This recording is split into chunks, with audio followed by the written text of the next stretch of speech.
আজ আমরা জানব প্রাচীন ভারতের ইতিহাস। এই ইতিহাসের সম্পর্কে আমরা কিভাবে জানতে পারি?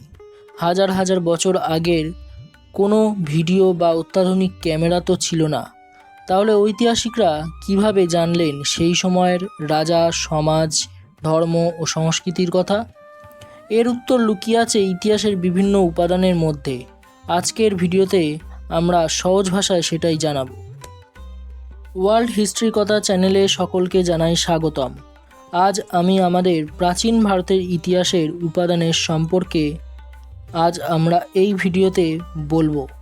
কিভাবে প্রাচীন ভারতের ইতিহাসের উপাদান থেকে হাজার বছর আগের সম্পূর্ণ ইতিহাস জানা যায়। আর বলে রাখি, আপনি যদি এই চ্যানেলে নতুন সদস্য হয়ে থাকেন তাহলে চ্যানেলটিকে সাবস্ক্রাইব করার অনুরোধ রইল।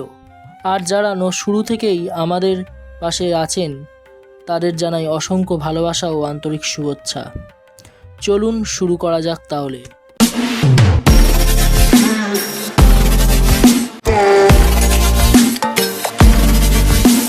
প্রাচীন ভারতের ইতিহাস উপাদান মূলত দুই ধরনের। এক, সাহিত্যিক উপাদান, দুই হলো প্রত্নতাত্ত্বিক উপাদান। প্রথমে আসি সাহিত্যিক উপাদানে। যেসব প্রাচীন বই, গ্রন্থ, লেখা থেকে ইতিহাস জানা যায় সেগুলিকে সাহিত্যিক উপাদান বলে। বেদ, উপনিষদ, রামায়ণ, মহাভারত এগুলো থেকে সেই সময়ের সমাজ ও ধর্ম সম্পর্কে জানা যায়। বৌদ্ধদের ত্রিপিটক এবং জৈন গ্রন্থ থেকেও গুরুত্বপূর্ণ এটি। মেগাস্থিনিস তার ইন্ডিকা গ্রন্থে ভারতের সমাজ ও প্রশাসনের কথা লিখেছেন। আবার ফা হিয়েন ও হিউয়েন সাং ভারত ভ্রমণ করে তাদের অভিজ্ঞতা লিখে গেছেন। এবার আসি প্রত্নতাত্ত্বিক উপাদানে।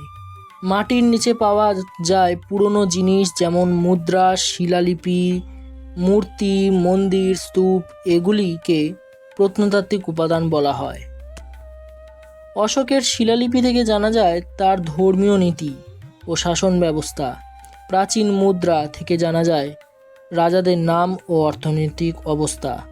আর খনন কার্যের মাধ্যমে আবিষ্কৃত হয়েছে হরপ্পা ও মহেঞ্জোদারোর সভ্যতা, যা আমাদের সামনে তুলে ধরেছেন ঐতিহাসিকেরা। প্রাচীন নগর সভ্যতার বিস্ময়কর ছবি। তাহলে বোঝাই যাচ্ছে সাহিত্যিক ও প্রত্নতাত্ত্বিক উপাদান ছাড়া প্রাচীন ভারতের ইতিহাস জানা অসম্ভব। এই উপাদানগুলি আমাদের অতীতকে জীবন্ত করে তোলে। আগামী ভিডিওতে আমরা আলোচনা করব হরপ্পা সভ্যতার বৈশিষ্ট্য ও রহস্য। সেই ভিডিও মিস না করতে এখনই চ্যানেলটিকে সাবস্ক্রাইব করুন, ভিডিওতে লাইক দিন এবং কমেন্ট করে জানান আজকের ভিডিও কেমন লাগলো। আমি আবার হাজির হব নতুন ইতিহাসের গল্প নিয়ে। ততক্ষণ পর্যন্ত ভালো থাকুন আর ইতিহাসকেই ভালোবাসুন। ধন্যবাদ। জয় হিন্দ।